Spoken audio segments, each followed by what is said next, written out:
ओम श्री परमात्मा नमः। मैं प्रोफेसर हृदय अवस्थी अपने परम पूज्य गुरु जी प्रातः स्मरणीय प्रोफेसर पंडित भगवत शरण शुक्ल जी के साथ में आप सभी का Awasthi Ayurveda anatomy yoga and spirituality channel पर हार्दिक स्वागत करता हूँ। वेद मूर्ति तपोनिष्ठ गीता उपनिषद पुराण और धर्मशास्त्र तथा सांख्य शास्त्र के विशेषज्ञ गुरु जी के साथ में आज 7वीं कार्य का हम लोग विचार करेंगे। तो हम लोग चलते हैं गुरु जी की ओर। नमोस्तनंताय सहस्रमूर्तये सहस्रपादाक्षिशिरोरुबाहवे सहस्रनाम्ने पुरुषाय शाश्वते सहस्रकोटियुगधारिणे नमः। कृष्णाय वासुदेवाय हरे परमात्मने प्रणतक्लेशनाशाय गोविंदाय नमो नमः। इस चैनल से संबद्ध सभी विद्वद्गण, सभी जिज्ञासु छात्रवृंद, सहृदय सज्जन वृंद एवं इस चैनल के संस्थापक तथा प्रबंधक आचार्य हरिहृदय अवस्थी जी, आप सभी का सांख्य शास्त्र के विचार परंपरा में स्वागत है। आज हम लोग 7वीं कारिका पर विचार करेंगे जो ईश्वर कृष्ण की है। अति दूरात सामीप्यात इंद्रियघातान मनोनवस्थानात सौक्ष्म्याद व्यवधानात अभिभवात समानाभिहाराच। इस कारिका के व्याख्यान के पूर्व इसकी भूमिका में आचार्य वाचस्पति मिश्र कहते हैं, स्यादेतत् यथा गगन कुसुम कूर्म रोम शश विषाणादिषु प्रत्यक्षमप्रवर्तमानं तदभावम् अवगमयति एवं प्रधानादिष्वपि तत्कथं तेषां सामान्यतो दृष्टादिभ्यः सिद्धिः इत्यतः। अर्थात जो आपका विवेचन है प्रमाणों का, ठीक है, आपने प्रमाणों का विवेचन किया, क्योंकि प्रमेय की सिद्धि के लिए प्रमाण का ज्ञान होना आवश्यक। किंतु बहुत से ऐसे पदार्थ हैं जिनका ज्ञान हमको करना रहता है, परंतु वो है नहीं तो उनके अभाव का ज्ञान करना पड़ता है। जैसे आकाश पुष्प। आकाश पुष्प इस प्रकार जो कछुआ है, कछुआ के रोम और खरगोश के सींग, ये कहीं भी प्रत्यक्ष रूप में उपलब्ध नहीं है, उनको असत पदार्थ कहा जाता है।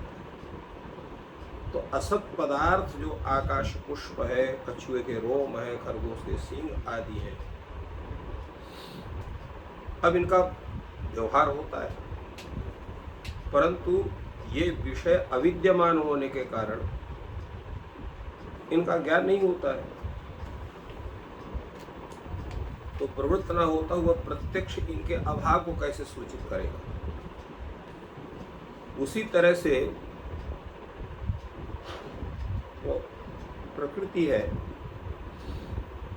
अहं तत्व है, बुद्धि तत्व है, इनका भी हम सामान्य तो दृष्ट प्रमाण के द्वारा, अनुमान प्रमाण के द्वारा ज्ञान कैसे कर सकते हैं, क्योंकि इनका प्रत्यक्ष तो होता नहीं है। तो प्रत्यक्ष से ही संप्राप्त अनुमान होता है, क्योंकि जब धूम ही दृष्ट नहीं होगा और फिर धूम के साथ साथ बन्नी और धूम का साहचर्य दृष्ट नहीं होगा, तो पर्वतादि में धूम के माध्यम से अग्नि का अनुमान आप कैसे करेंगे। तो उस पर आचार्य ईश्वर कृष्ण की जो कारिका है उसमें है अति दूरात।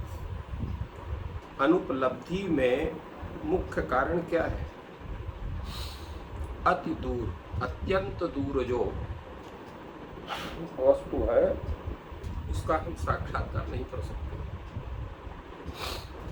अति दूर का मतलब है इंद्रिय सामर्थ्य अलभ्य। जैसे कोई 10-5 किलोमीटर दूर है या 1 किलोमीटर भी कोई दूर वस्तु है, और आकृति में भी बहुत छोटी है तो उसको हम नहीं देख सकते। जैसे पर्वत है, पर्वत अगर कोई बीच में व्यवधान नहीं है और ऊंचा पर्वत है तो 10 किलोमीटर की दूर से भी देखा जा सकता है, परंतु उसमें बैठे हुए पक्षी इत्यादि का हम दर्शन नहीं कर सकते क्योंकि अत्यंत दूर होने के कारण हमारी जो चक्षुरेंद्री है उसका ग्रहण करने में असमर्थ। तो इसलिए अति दूर होने से भी वस्तु की अनुपलब्धि होती है। उसी प्रकार जैसे पक्षी है, गृद्धादि पक्षी जो बहुत ऊंचे तक आकाश में उड़ते हैं, तो उनको अति दूर जाने के बाद उनको हम लोग नहीं देख पाते। तो इसलिए अनुपलब्धि विवक्षमाणम सिंहावलोकन न्यायेन अनुसंजनीयम, अनुपलब्धि ऐसा दूरात अनुपलब्धि, सामीप्यात अनुपलब्धि, ऐसा शब्द के समान जो है अन्वय करना चाहिए। सामीप्यात, सामीप्य होने पर भी उस वस्तु का हम ग्रहण नहीं कर सकते क्योंकि उसमें भी चक्षुरादि इंद्रिय का संबंध नहीं होता है। जैसे हमारे आंखें सबका प्रत्यक्ष करती हैं, किंतु वही आंखें उसमें लगा हुआ जो काजल है उसको दर्शन नहीं कर सकती, नहीं देख सकती।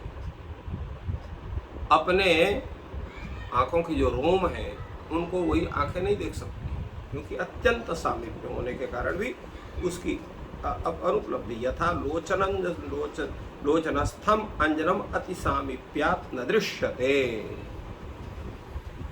तो सामीप्यात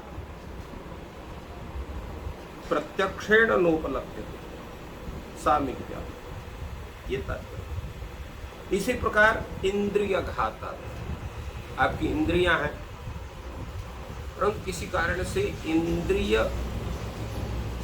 का जो स्विषय ग्रहण सामर्थ्य है वो नष्ट हो गया।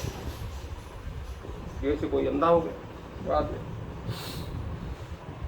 अंधा होने के कारण उसका चक्षुरेंद्रिय घात हो गया, तो समीप में विद्यमान वस्तु का भी वो प्रत्यक्ष नहीं कर सकता है। इसी प्रकार कोई बहरा हो गई तो कान के समीप में जोर से बोलने पर भी उस शब्द का साक्षात्कार नहीं कर सकता है। इसी प्रकार घ्राण शक्ति अगर किसी की हो तो नाक में पुष्प आदि सुगंधित पुष्प को लगाने पर भी उसको जो है सुगंध का भान नहीं होगा। तो इंद्रिय घातात, अंधत्व बहिरत्व इत्यादि इंद्रिय घात होने से भी उस इंद्रिय से वस्तु का प्रत्यक्ष संभव नहीं है। और अगला है मनोनवस्थान। जैसा कहा गया है कि प्रत्येक वस्तु के साक्षात्कार में मन और इंद्रिय का संयोग ही मुख्य कारण होता है, तभी उस वस्तु का साक्षात्कार हो सकता है। चाहे वो शब्द का साक्षात्कार हो, चाहे घटपट आदि का साक्षात्कार हो, चाहे सुरभि असुरभि गंध का साक्षात्कार हो, या शीत्यादि स्पर्श का साक्षात्कार हो, अर्थात जितने भी साक्षात्कार है उसमें इंद्रिय और मन के संयोग को होना जरूरी है। तो आपका इंद्रिय संयोग तो हुआ, किंतु मन जो है आपका वो अव्यवस्थित है। तो अव्यवस्थित होने के कारण इंद्रिय का संबंध होने पर भी अगर मन का संबंध नहीं हुआ तो उस इंद्रिय विशेष से आप उस वस्तु विशेष का साक्षात्कार नहीं कर सकते हैं। मनोवस्थान, जैसे यथा कामाद्युपहृत मनाः स्फीतालोक मध्यवर्तिनम इंद्रिय सन्निकष्टम अपि अर्थम न पश्यति। जैसे कोई कामी है, उसके अपने प्रिय पर इतना मन उसका रम गया है कि अगल बगल विद्यमान वस्तु को भी प्रकाश भी है, सब कुछ है और देख भी रहा है, फिर भी उसको देखते हुए भी उसका ग्रहण नहीं कर पाता, उसको नहीं समझ पाता, क्योंकि उसका मन जो है दूसरे तरफ है। तो वस्तु के साक्षात्कार में उसका जो है वो उसमें मन उसका उस वस्तु के साक्षात्कार में उस इंद्रिय के साथ नहीं, चक्षुरेंद्रिय के साथ नहीं। दूसरा है सौक्ष्म्यात्, अत्यंत सूक्ष्म वस्तु का भी हम साक्षात्कार नहीं कर सकते हैं इंद्रिय से निकृष्ट होने पर भी। जैसे परमाणु, परमाणु का हम साक्षात्कार नहीं कर सकते, इसी प्रकार जड़ों का साक्षात्कार नहीं कर सकते हैं। तो परमाणु जड़ इत्यादि का साक्षात करने के चाहे हम जितना भी मन लगावें, चाहे जितना भी जो कुछ करें, परंतु उनका साक्षात्कार नहीं, क्योंकि अत्यंत सूक्ष्म है। अत्यंत सूक्ष्म होने के कारण भी हम उसको नहीं देख सकते। दूसरे व्यवधान, बीच में व्यवधान है। जैसे कहीं किसी आप ऐसे जगह बंद है कि बाहर के वस्तु को आप देख नहीं सकते हैं, तो आप बाहर चाहे जितनी वस्तु हो उसको नहीं देखें, क्योंकि बीच में व्यवधान बैठा हुआ है। तो व्यवधान होने से भी हम किसी वस्तु को नहीं दे सकते हैं, व्यवधान। दूसरा है अभिभवात। जैसे कोई चना का ढेर लगा हो, दूसरा कोई व्यक्ति आता है, उस चने के ढेर में एक मुट्ठी चना डाल देता है, तो एक मुट्ठी वो चना कौन कौन से हैं जिसको उसने डाला है उसको हम नहीं पहचान सकते, क्योंकि वो चने जो है वो ढेर में मिल करके वो सब एकाकार हो गए। तो समानाकार जो वस्तु है वो अभिभूत हो जाती उसी में।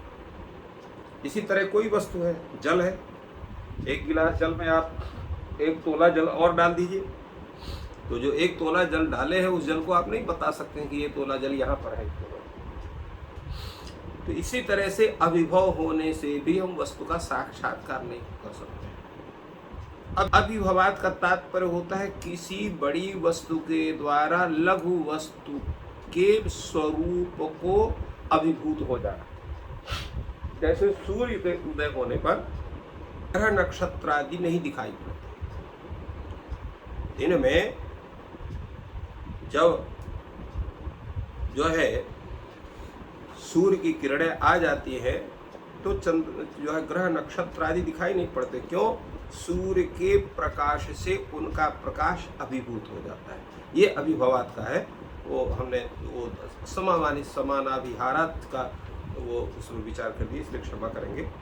तो जैसे दिन में सूर्य के प्रकाश से अभिभूत होने के कारण ग्रह नक्षत्र मंडल दिखाई नहीं देते हैं, अर्थात कौन ग्रह कहाँ पर है, कौन तारागण कहाँ है, आप उसको नहीं देख सकते। ठीक इसी प्रकार अन्य कोई वस्तु है जैसे वो अभिभूत हो जाती है तो उसको भी नहीं देख सकते। इसी प्रकार समान अभिहारा, जैसे उसका उदाहरण पहले दिया गया था, जैसे अन्न के ढेर में या चने का ढेर है या चावल का ढेर है, कोई भी अन्न का ढेर है या जल है या दूध है, तो दूध में ही अलग दूसरा दूध, शुद्ध दूध में शुद्ध दूध मिलाएंगे तो नहीं पता चलेगा उतना दूध जो मिलाया गया वो कितना कौन है, कैसा है, किस जगह पर है, क्योंकि समान स्वरूप है उनका सब। इसलिए समान स्वरूप होने के कारण भी हम उस वस्तु का पृथक रूप से साक्षात करने में समर्थ नहीं होते। अब यहाँ पर समाभिहारा च, यहाँ पर च लिखा हुआ है। समाभिहारा इतना क्यों लिखते? तो च का तात्पर्य क्या है? तो च का यहाँ पर तात्पर्य है, च यहाँ पर अनुक्त समुच्चयार्थ, ऐसा जो है वाचस्पति मिश्र कहते हैं। तेन उद्भवोपि संग्रहीता, तो तेन अनुद्भवो, अनुद्भव जो उत्पन्न ही नहीं हुआ, तो जो उत्पन्न नहीं उसका भी हम साक्षात्कार नहीं कर सकते। ते तथा क्षीराद्यवस्थायाम दध्याद्यनुभवान अनुद्भवान न पश्यति। जैसे दूध है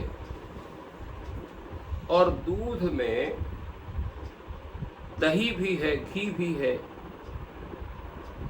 किंतु हमको दही और घी उस दूध में दिखाई नहीं पड़ता है, क्योंकि दूध से दही जो है दही रूप में उत्पन्न नहीं हुआ, घी उत्पन्न नहीं हुआ, इसलिए उसका साक्षात करने, इसलिए अनुद्भवात ऐसा भी एक हेतु हो सकता है असाक्षात्कार में, जिसका जो है चकार के द्वारा उसका हम ज्ञान कर सकते हैं। इस पर विचार करते हुए आचार्य वाचस्पति मिश्र कहते हैं कि ये संपूर्ण विचार का तात्पर्य यह है कि प्रत्यक्ष निवृत्ति माता वस्तु अभावो न हो। अगर कोई वस्तु प्रत्यक्ष नहीं हो रही, उसको हम किसी कारण से नहीं देख सकते हैं, तो उस वस्तु की सत्ता नहीं है, ये हम नहीं कह सकते। अगर ऐसा कहेंगे तो इसमें क्या हो जाएगा, अतिव्याप्ति हो जाएगी। कैसे? जैसे गृहात् विनिवृत्तः गृह जन्म अपश्यंस तदभावम विनिश्चनीयात् नत्येव। जैसे कोई घर से बाहर निकल गया, घर में नहीं है, तो घर में हम उसको नहीं देखा, तो घर के सदस्य को तो मान लेंगे कि वो भाई नहीं है। ऐसा थोड़ी होता है, वहाँ पर एक दूसरे जगह है। इसी प्रकार अपितु योग्य प्रत्यक्ष निवृत्ते अयम अभाव विनिश्चय होती है। जब योग्य प्रत्यक्ष की निवृत्ति जब हो जाती, तभी उस अभाव का वो निश्चय करता है। ये नहीं कि घर में वो नहीं है, ये सदस्य घर का सदस्य, तो ये मान लें कि वो भाई नहीं, ऐसा नहीं होता है। न च प्रधान पुरुषादि नाम अस्ति प्रत्यक्ष योग्य। प्रधान और पुरुष अर्थात प्रकृति और पुरुष, इनकी प्रत्यक्ष योग्यता नहीं है, क्योंकि इंद्रिय के द्वारा इनका ग्रहण नहीं हो सकता है। इति न निवृत्ति मात्रा तदभाव निश्चय युक्त, इसलिए वो नहीं है, प्रत्यक्ष नहीं दिखाई पड़ते हैं, अनुमान से उनका ज्ञान हम नहीं कर पा रहे हैं, तो उनका हम अभाव का निश्चय कर ले, ऐसा माना ये उचित नहीं है। इसलिए प्रामाणिक है, प्रमाण को स्वीकार करने वाले व्यक्ति इन विषयों में जो है वो सामान्य तो दृष्टानुमान से उनका ज्ञान करते हैं। तो इस तरह से आचार्य ईश्वर कृष्ण की कारिका का विवेचन बड़े ही सुंदर ढंग से आचार्य वाचस्पति मिश्र ने किया। तो इस प्रकार इस कारिका में गुरुजी ने स्पष्ट किया कि जो बहुत अधिक दूर है या बहुत समीप है, इस प्रकार की जो बाधाएं हैं जिनसे प्रत्यक्ष नहीं हो पाता, उसका विश्लेषण गुरुजी ने किया। आपका दिन शुभ हो, ईश्वर आपकी सहायता करें। धन्यवाद।